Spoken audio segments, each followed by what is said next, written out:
Well, good afternoon once again for Psalm Like It Hot. We're in Psalm number 72, and I have my oldest granddaughter, Madison, who's going to sit with me a little bit.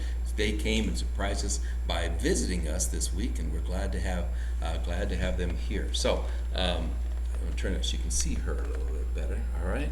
And we're on Psalm 72, which is considered to be a Psalm of Solomon, and it speaks of the righteous reign of the king. And it's a psalm which has been very often thought to be what we call a messianic psalm, a psalm about the coming Messiah. You ever heard the word Messiah before? Do you know what the word Messiah means, Maddie, or not? It means Jesus or God. Mm-hmm. Yeah, the word Messiah refers to Jesus. I don't know if you could hear her or not. Do you think you could hear her okay, Don? Yeah. Yeah, go to speak up. I think that Messiah, and notice how I'm speaking kind of loud. Yeah, even though there's nobody here, but over there they're hearing us. So, anyway, the Messiah is the people of Israel were looking for the coming of the King, the Messiah. It means anointed one. And so right from early on, this psalm has been considered to be a psalm which speaks about the righteous rule of God's Messiah. And so it's a beautiful psalm. It's fairly long, but I thought I'd ask Maddie to help me read at least a small portion of it while we talk about it. It's also a psalm which has been used in a lot of well-known Christian hymns, and one is "Jesus shall reign where'er the sun," endures, and maybe we'll mention that a little bit as we go through. But it's speaking about the righteous reign of the King. So it begins like this. I'll read the first couple verses, and Maddie will help me on some of the other verses. Okay? The first we hear about the righteous reign of the King. Give the King your justice, O God, and your righteousness to the royal Son. May he judge your people with righteousness and your poor with justice. Let the mountains bear prosperity for the people, and the hills in righteousness. May he defend the cause of the poor of the people, give deliverance to the children of the needy, and crush the oppressor. Now, Matt, if you can see it from there, is that easier for you to see, or harder? Harder? Okay, then go and read it right out of here if you can. All right, now these verses that Maddie is going to read for you are going to talk about the fact that Jesus' reign it never ends. It lasts as long as time lasts. So go ahead and read as best. And let me say something. I didn't ask Maddie to do this till about right before we came in, and so she's reading this really first time she's seen it. So let's see. I'll help you, Maddie. Okay? Go ahead. Read it good and loud so they can hear it. May they fear you while the sun enters, as long as the moon through all generations. May he be like rain that falls on the mowed grass, like showers that water the earth. In his days may righteousness flourish. May righteousness flourish. That's good. Mm-hmm. And peace Mm-hmm.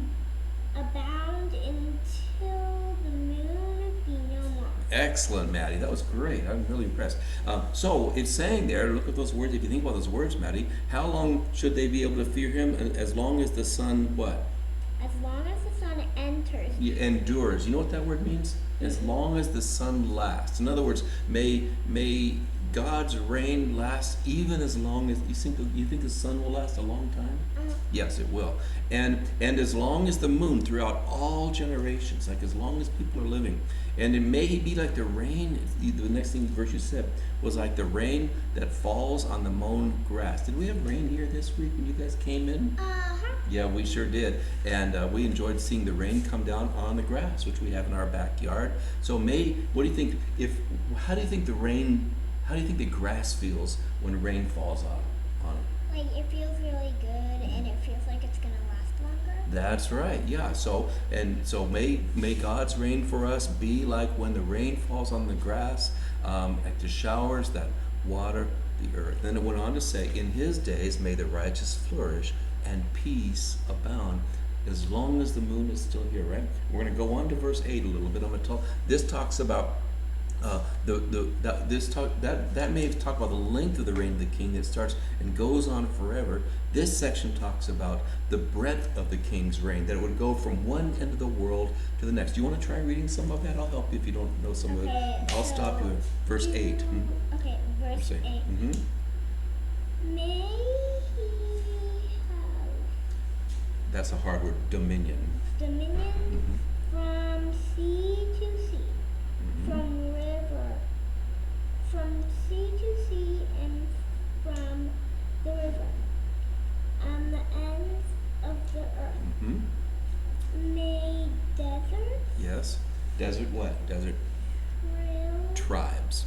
tribes will Bow. bow down before him, and his enemies lick the dust. Think about that. How would you like to lick the dust? Do you think you'd like that? No. No. This is basically saying, may nobody be, and so, yeah, lick, yeah, okay, go ahead. May what happen? These are going to be hard words. I'll help you. May the kings of You want me to help you? Yeah. Tarshish. Tarshish and Of the coastland. coastlands rear him, Render. render him Trib. Tribute. tribute. May kings of Sheba. Sheba and Sheb bring gifts. May all kings fall down before him. All nations serve him. So we're reading about the reign of Jesus the Messiah, and it's saying not only will it be eternal, never ending, but that it'll be everywhere, from the sea to the sea, from the rivers to the ends of the earth. May desert tribes bow down before him, and enemies do what? Lick the dust. Right, yeah.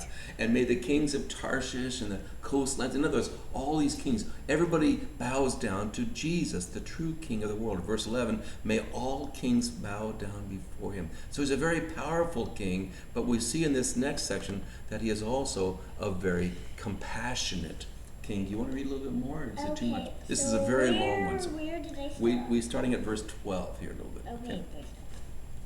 This talks about his compassion. Our king, Jesus the King, is very powerful, but he's also very compassionate. Look at the people he cares for. Go ahead and read it for us, man. For he delivers the needed when he calls, the poor and him who has no helper. Okay, we'll stop there. So what does he do? He delivers the needy. That's the word needy. Yeah. And what does he do? He takes care of the poor. He takes care of the poor. And those who have, and going on. What else? Verse 13, try it again. Okay. He has pity on the weak and the needy. He saves the lives of needy. Yes, okay, so he has pity. In other words, when people are really sick, or they're you ever seen homeless people on the side of the road? And you look at them and think, oh no, what happened to them? Some people feel really mad at them, but what does the king do? He has pity. That means he cares for them, okay? And he saves the life of the needy. Verse 14, go and try verse 14, Matt, if you can. Some big words in verse 14. From oppression. Yeah, you got it. And volunteer. Violence. He redeems. I know it's hard to see. Those words are pretty simple. Redeems their lives and protects precious. And their precious is their blood.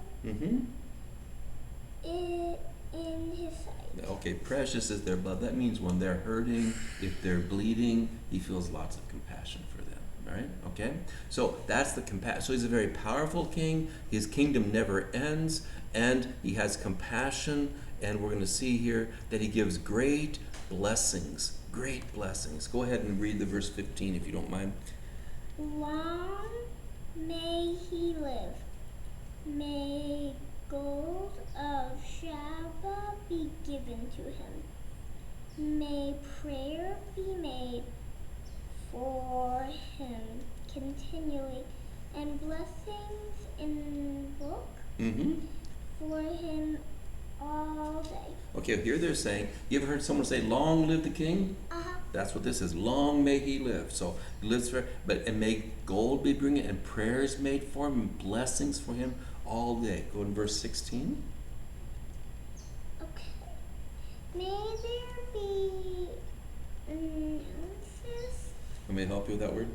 Abundance. That means lots. abundance of grain Grain. in the land, and tops of the mountains may wave. Yeah.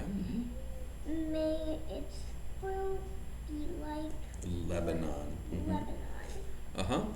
And may people blossom in the cities like grass of the field. Did you and I make bread yesterday and today?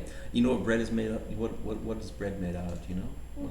Wheat. Wheat is a grain, right? So that may there be abundance of grain in the land. On the tops of the mountains may it wave. Have you ever seen a wheat field?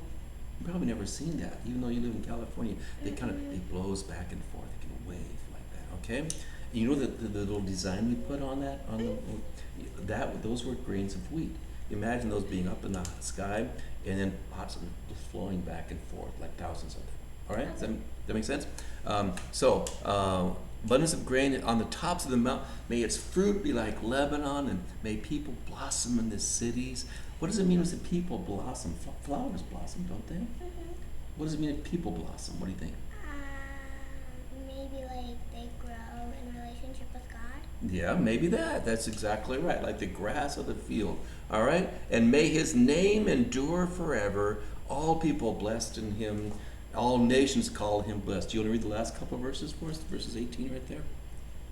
Blessed be the Lord, the God of Israel, who alone does wonderful things. Blessed be his gorgeous name, Father. May the whole earth be filled with his glory. Amen. Amen. And amen. Very good. And this is the closing doxology of this whole book of the Psalms. It breaks itself into 5 books, and this is the closing doxology of one of the books. Well, okay, thank you, Maddie. You really helped me to read this and to help us understand that Jesus, when he comes, his reign is going to be righteous. That's in verses 1 through 4. That means he'll always do what is right. His reign will be eternal. That means from the beginning to the end, as long as life exists, he will be the king. And it will be everywhere, the everywhere reign of the king. That's in verses 8 to 11. And that Jesus' reign will be compassionate. He will care for those who are needy. And that he will always give great blessings. And you know, we live in the reign of the king today.